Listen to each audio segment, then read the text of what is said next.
If all natural gas came out of the ground in pure form, we wouldn't need this glycol dehydration unit. But almost all natural gas streams leaving the reservoir contain water vapor, and some even contain free water. As natural gas travels up the wellbore to the surface, it cools due to pressure reduction and conduction of heat to formation walls. When it reaches the surface, the natural gas is usually saturated with water vapor, and additional cooling causes free water to form. Further gas cooling causes hydrates to form. Hydrates cause serious equipment damage and flow restrictions. For successful gas processing, the water must be separated from the natural gas. But how is this done? Well, there are several methods of dehydrating natural gas. However, in this program, we'll examine the operation of a glycol dehydration unit using triethylene glycol. After the gas and water are separated, the glycol and water must be separated so that the glycol can be reused. The glycol dehydration unit performs a vital function in today's natural gas processing. Prior to viewing this program, you should have successfully completed the modules entitled Principles of Glycol Dehydration and Basic Principles of Pressure and Temperature. Now, if you haven't, please stop this tape and study these programs before proceeding. This is the first section of a three-section module on the operation of a glycol dehydration unit. In the first section, we'll look at liquid desiccants, the importance of dew point temperature and dew point depression, and process variables which affect glycol dehydration. To briefly review what you've already learned, glycol dehydration is an absorption process where lean glycol absorbs water from wet natural gas in a contactor column. Next, the water is removed from the glycol through the distillation process in the regenerator. Then the glycol is reused. Let's also review two important principles of temperature and pressure. At constant pressure, the water content of gas increases as the gas temperature increases. At constant temperature, the water content of gas increases as the gas pressure decreases. So, let's start with desiccants. A substance that removes water from another substance when the two are brought together is called a desiccant. Glycol is the liquid desiccant in the glycol dehydration process, removing water from natural gas. Now, there are many types of liquid desiccants used in gas processing. However, in this program, we will only discuss triethylene glycol, or TEG. Now, TEG is preferred in dehydration units because it is easily regenerated due to its high boiling point and other physical properties.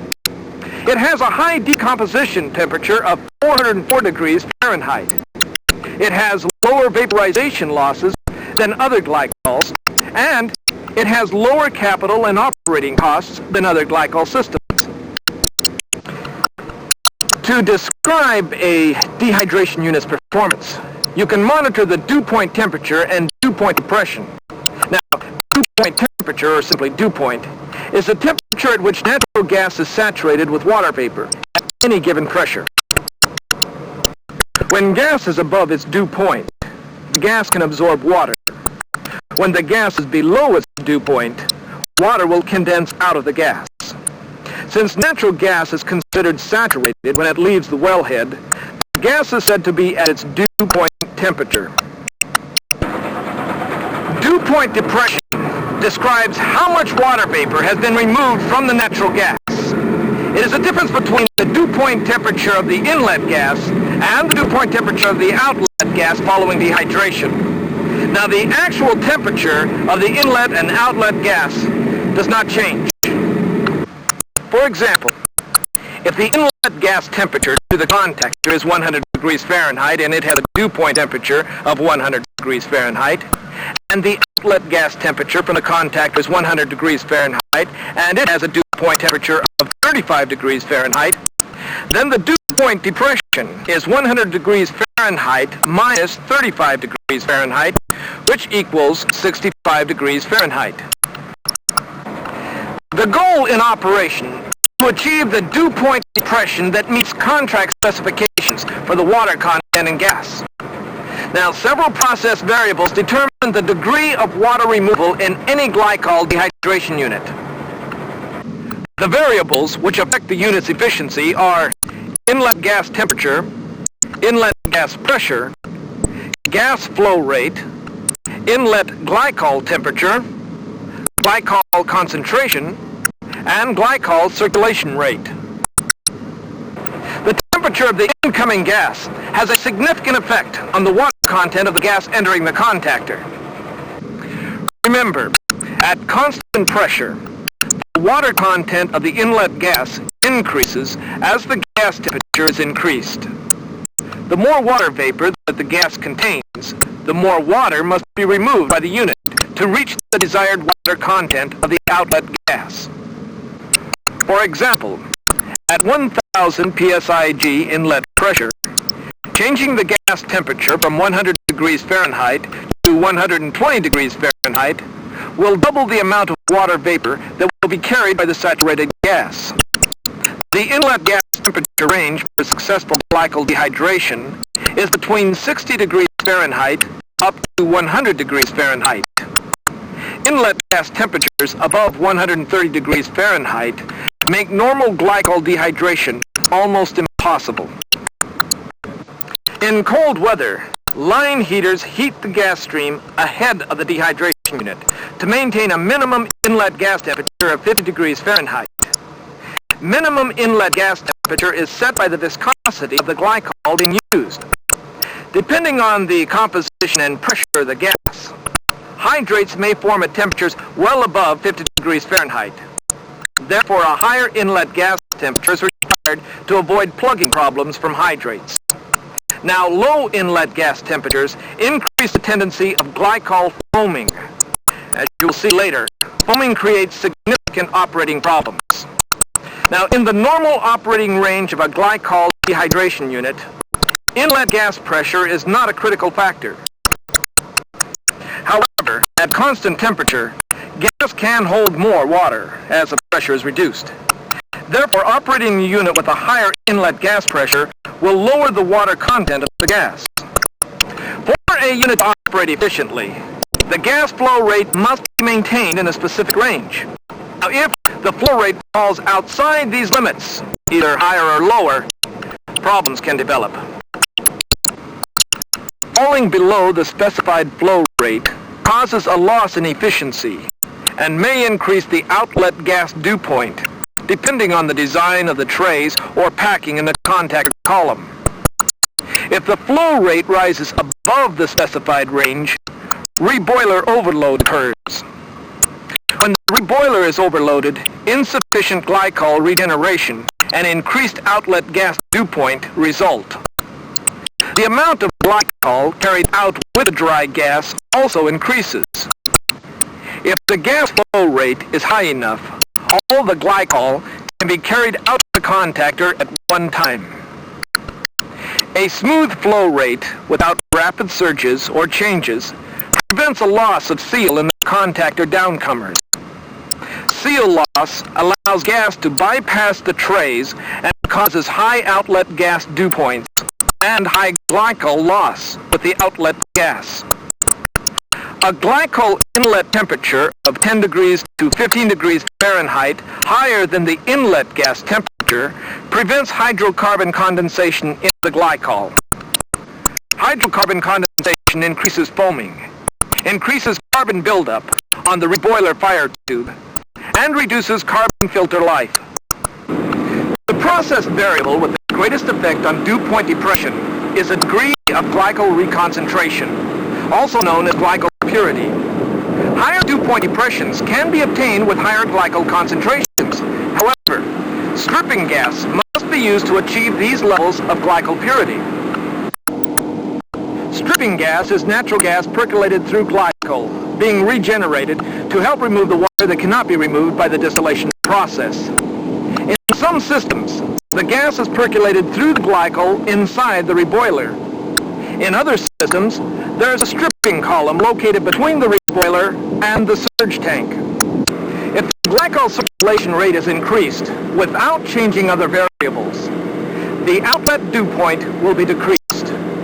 However, to produce the desired outlet gas dew point, you should use the lowest glycol circulation rate possible, because an excessive glycol circulation rate can cause the following problems: an increase in fuel consumption, an exceeded reboiler capacity, an increased overhead glycol loss due to the higher temperature of lean glycol going to the contactor, and an increase in pump maintenance.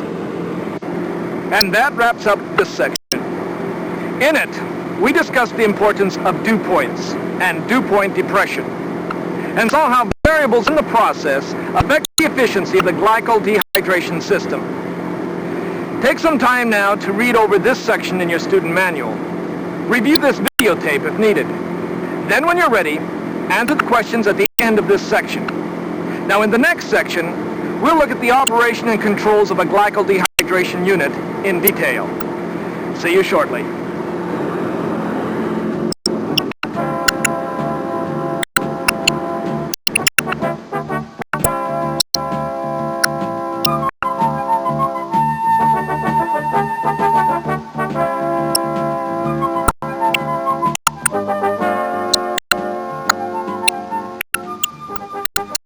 Well, I think you have a good idea of the process variables of glycol dehydration.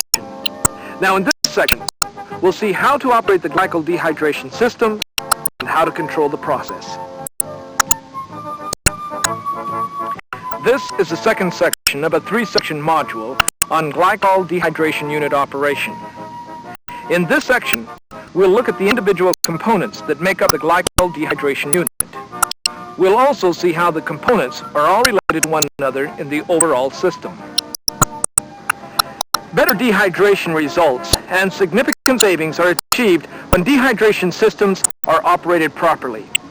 Efficiently operating a glycol dehydration system requires a good understanding of the dehydration process, process variables, and dew points. You must also understand the operation of individual components within the system. Let's start with the inlet separator. Now the inlet gas stream first enters the dehydration unit through an inlet gas separator. Here, 3 liquids in the gas stream are removed. Wet gas leaves the separator through a mist eliminator, which eliminates almost all carryover of free liquids to the contactor column. The inlet separator should be checked regularly. Overloading the inlet separator causes excessive liquid carryover into the contactor column, which causes foaming. Therefore, for proper operation, it is important to routinely monitor liquid levels and their controls. The function of the contactor column, also called an absorber, is to remove water vapor from natural gas by physically bringing together the upflowing natural gas with the downflowing glycol solution. The glycol absorbs the water vapor from the natural gas. Contactor columns are designed to accommodate a certain gas volume and pressure. If these design specifications are exceeded, then glycol losses and outlet gas dew point will increase. Contactor columns usually contain either tray, random packing, or structured packing. Now for a large volume of gas, the contactor is usually a tray column consisting of 4 to 12 trays. And of course, the greater the number of trays, the more moisture can be removed. Each tray has openings with bubble caps bolted over them. The upflowing gas is forced through these caps and bubbles evenly through the downflowing glycol. The gas gives up water and becomes drier as it passes upward through each succeeding tray. The glycol becomes more saturated with water as it flows downward over each tray. Weirs, which are dam-like devices, maintain the level of glycol above the slots in the bubble caps. The downcomers carry the glycol to the trays below. In smaller capacity units, contactors having a diameter of 18 inches or less, random packing may be used instead of trays. This packing is metal like these, or it could be plastic or ceramic structures.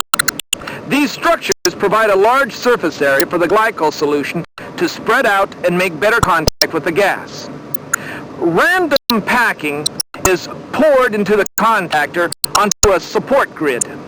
4 feet of packing is usually standard and sufficient to achieve the dew point depressions up to 55 to 65 degrees Fahrenheit.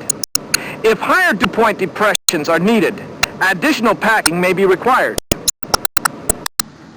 Packed columns utilize the same process as tray columns, where liquid glycol flows down over the packing and the gas flows up through the packing. Packed columns are less expensive.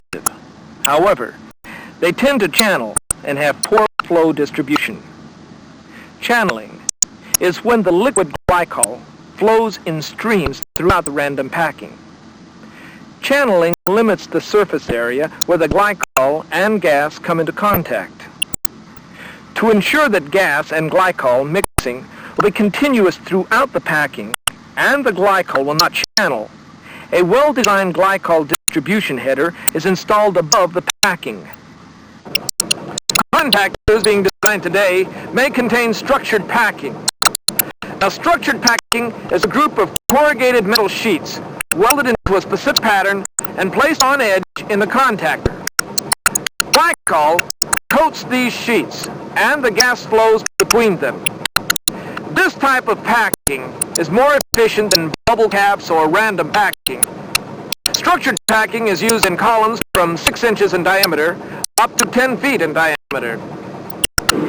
Before the lean glycol enters the contactor, 2 things happen. The glycol is pumped up to the contactor pressure, and the glycol temperature is lowered to within 10 to 15 degrees of the inlet gas temperature. Now remember, it's best to have the glycol enter the contactor 10 to 15 degrees warmer than the inlet gas to eliminate condensation of hydrocarbon vapors. The lean glycol passes through a heat exchanger where it is cooled by the dry gas leaving the contactor. The glycol gas heat exchanger is sized to give the correct glycol temperature and usually does not require attention. Glycol entering the contactor at incorrect temperatures indicates an imbalance in the glycol to gas flow rate, a fouling problem in the heat exchanger, or that the reboiler temperature is out of adjustment.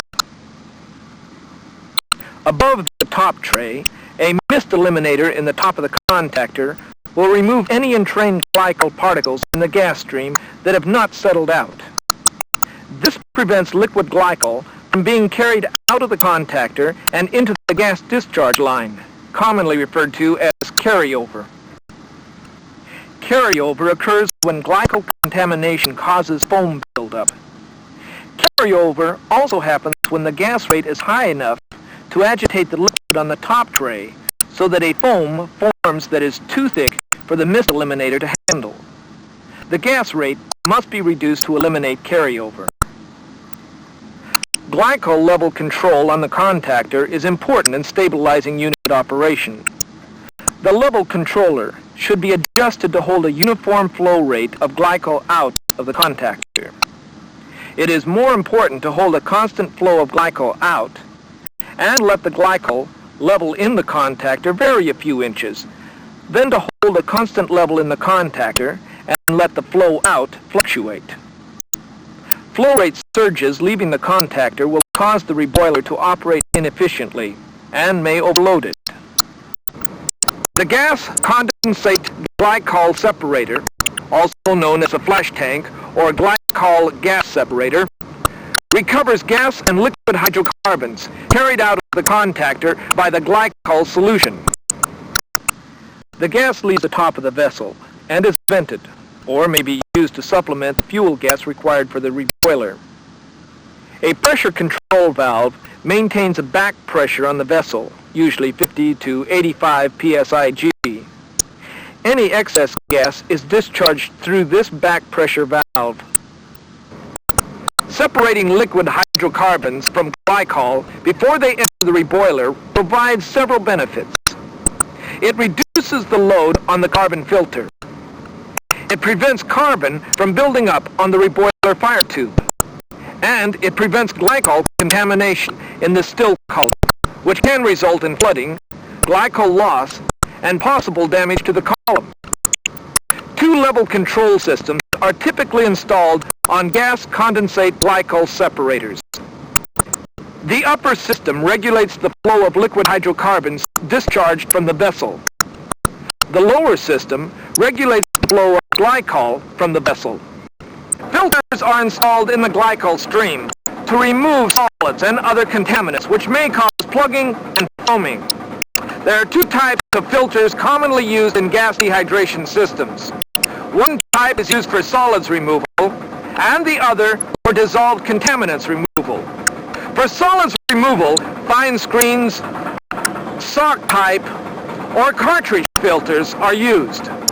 Now, solid particles cause erosion of pump pistons, valve seals, and discs, plugging of equipment, and foaming. Sock filters are the most commonly used type of solids removal. Sock filters contain cylindrical elements that are replaced as they become coated with solids. A differential pressure gauge measures the pressure drop across the elements. A pressure drop of 3 to 6 psig is normal as glycol flows through the elements. The pressure drop increases as the elements remove solid material and eventually become plugged. When the pressure differential becomes 15 to 20 psig, the elements should be replaced to prevent stoppage of the glycol flow and possible collapse of the elements. For removal of dissolved contaminants, activated carbon filters are used. When the glycol contains measurable quantities of light hydrocarbons, the carbon filter must be changed or reactivated frequently. Most glycol systems cannot be operated successfully without carbon absorption. Now, there are two types of activated carbon filters. Small systems like this one use a carbon canister with replaceable cartridges. Larger systems use a loose-fill carbon vessel that use granular activated carbon. When the loose-fill vessel is used, carbon particles, sometimes called fines, must be trapped to keep them from entering the glycol dehydration unit. This is especially important when a fresh carbon bed is put into service. Anytime the level of contaminants in the glycol increases, the carbon filter should be replaced. Monthly tests should be run to determine contamination level. The regenerator is a combination of the glycol reboiler and the still column. They work together to regenerate the rich glycol, making it lean again and ready to use in the contactor column. The reboiler supplies heat to separate glycol and water by simple distillation. Glycol is heated to a temperature between 380 degrees and 400 degrees Fahrenheit to remove enough water vapor to regenerate the glycol to 98.5 to 99%. The temperature of the triethylene glycol should not exceed 400 degrees Fahrenheit because TEG will begin to break down at higher temperatures. Reboilers can be direct fired or heated by steam or hot oil. The direct fire type, containing a removable firebox and fire tube, is normally used. An overflow weir maintains the glycol level in the reboiler. Excess glycol spills over the weir and flows downward into the surge tank by gravity. When the glycol level is low in the surge tank, fresh glycol is added to the reboiler, so it can be dried before going into the surge tank. This still column, or stripper, located just above the reboiler, is where the actual distillation of water from the glycol takes place. Still columns are normally packed columns and have fin condensers or reflux coils in the top. These condensers, or reflux coils, cool water vapor leaving the column and recover and train glycol. The amount of glycol lost with the water vapor leaving the still column is controlled by the temperature of the water vapor. Now this temperature, called the still overhead temperature, should be set at the boiling point of pure water. Normally the pressure will be atmospheric, 14.7 psia at sea level, and the temperature will be 212 degrees Fahrenheit. Systems operating above sea level will require lower temperatures due to lower pressures. Systems with back pressure will require higher temperatures. If the still overhead temperature is above the boiling point of pure water, glycol carryover is the result, and losses will be higher than normal. If the still overhead temperature is below the boiling point of pure water, too much water will be condensed back into the glycol. This will cause both reboiler heat requirements and fuel usage to increase. When the glycol flow rate exceeds maximum design limits, a condition known as column flooding occurs. Column flooding is when the still column fills with liquids. This occurs when the glycol being fed to the still column has a high concentration of light hydrocarbons. These hydrocarbons distill out of the glycol and condense in the upper portion of the column. Column flooding does not allow proper glycol and water separation. Rich glycol can be lost through the vent line when the column floods. Now the surge tank stores regenerated glycol for suction, and it is commonly positioned under the reboiler. Vapors, which are trapped in the surge tank, could cause a circulation pump to vapor lock. Therefore, a vent line is provided to remove these vapors from the surge tank. Most small dehydration units use a fluid-driven pump, while larger units generally use electrical-driven reciprocating pumps. In either case, the pump is a critical part of the unit because it has the only moving parts in the system. Now, before the rich glycol enters the pump, it passes through a strainer to remove large particles. Leaks can be a problem around glycol circulation pumps. Proper packing land maintenance and the use of the manufacturer's recommended packing can minimize this problem. There are two types of heat exchangers used to cool the glycol in a glycol dehydration unit. Glycol to glycol heat exchangers, like these, and a glycol to gas heat exchanger. Now, lean glycol leaving the surge tank must be cooled prior to entering the contactor. The cooling allows the lean glycol to absorb the maximum quantity of water from the gas in the contactor. The heat exchangers are very important in the overall operating efficiency of the dehydration unit. They substantially reduce the amount of heat required by the reboiler and allow a maximum gas drying in the contactor. The first stage of glycol cooling occurs in the glycol to glycol heat exchangers. These two heat exchangers cool the lean glycol coming from the surge tank at 400 degrees Fahrenheit to a temperature of 212 degrees Fahrenheit. The final stage of lean glycol cooling occurs in the glycol to gas heat exchanger. Dry gas leaving the contactor passes through the glycol to gas heat exchanger, where it cools the incoming lean glycol to a temperature about 10 to 15 degrees Fahrenheit, above that of the natural gas entering the contactor. On small dehydration units, this exchanger is often a double pipe heat exchanger, which is literally a pipe within a pipe. Lean glycol in the outer pipe flows around outlet gas in the inner pipe. Larger units may utilize a shell and tube type of heat exchanger. Taking the temperatures of glycol before and after passage through the heat exchanger tells you what condition the exchanger surfaces are in. As the exchanger surfaces become more severely fouled, the temperature differential across the heat exchanger decreases, meaning that the exchanger isn't as efficient as before. When this occurs, you will need more gas to fire the reboiler.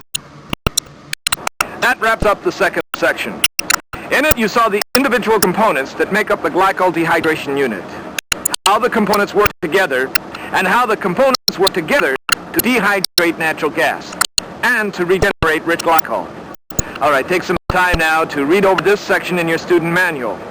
Review this videotape if needed. Then when you're ready, answer the questions at the end of this section. Now in the next section, we'll see the importance of glycol conditioning and ways to reduce glycol losses. See you shortly.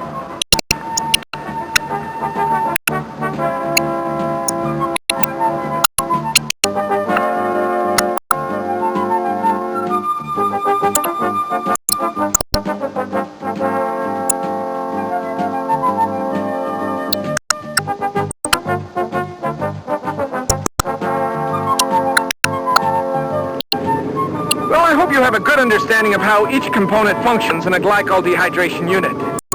Now let's look at glycol conditioning and how glycol losses can be reduced.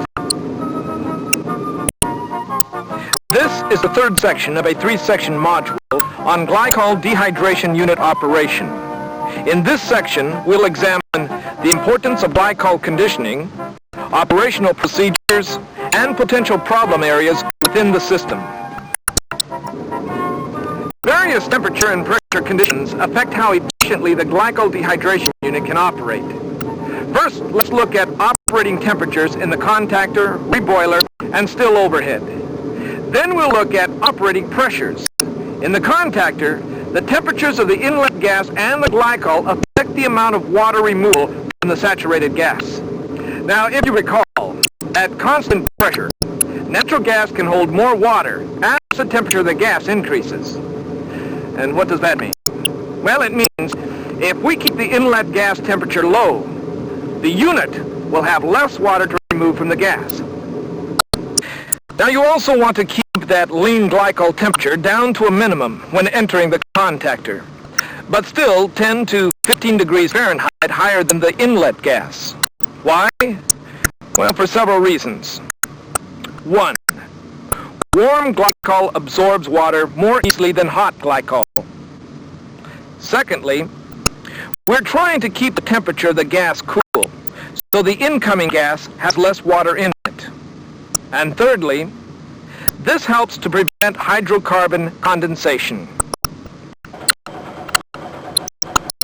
Now, the reboiler temperature is important because it controls the concentration of water in lean glycol.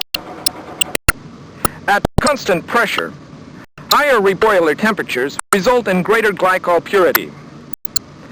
The temperature range for TEG should be set at 380 degrees to 400 degrees Fahrenheit. Why? Because we want the range higher than the temperature where water boils, 212 degrees Fahrenheit, so that the water can be removed quickly, but lower than the temperature where glycol degradation begins, 404 degrees Fahrenheit. Remember what the still column does. It removes water from rich glycol, and it recaptures glycol trying to leave with water vapor. The temperature range we want to set for the still overhead temperature is between where water boils and where glycol boils. It's easy, because water boils at 212 degrees Fahrenheit, and triethylene glycol boils at 546 degrees Fahrenheit. The recommended range for the still overhead temperature is 212 degrees to 215 degrees Fahrenheit at sea level. Low still overhead temperature can cause reboiler overload and excessive fuel consumption. High still overhead temperature can cause glycol loss due to vaporization. Now let's look at operating pressures in the contactor, regenerator, filters, and GCG separator. If you operate the contactor below the proper design pressure, you will have problems. First, at constant temperature, water content of inlet gas increases as pressure decreases, causing the unit to work hard to dry the gas. Secondly, at constant gas rates, gas velocity through the contactor increases as the pressure is decreased, causing carryover problems. Regenerator pressure will build up if there's a plugging or flooding problem in the still packing. An increase in regenerator pressure prevents some water from boiling out of the glycol. requiring higher temperatures in the reboiler. This wastes fuel gas and can lead to glycol degradation.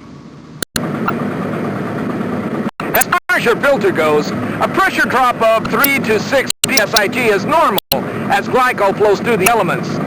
The pressure differential increases as the elements become plugged. Replace the filter elements when this differential increases to 15 to 20 psig. Operating pressure in the gas condensate glycol separator is 50 to 85 psig. Back pressure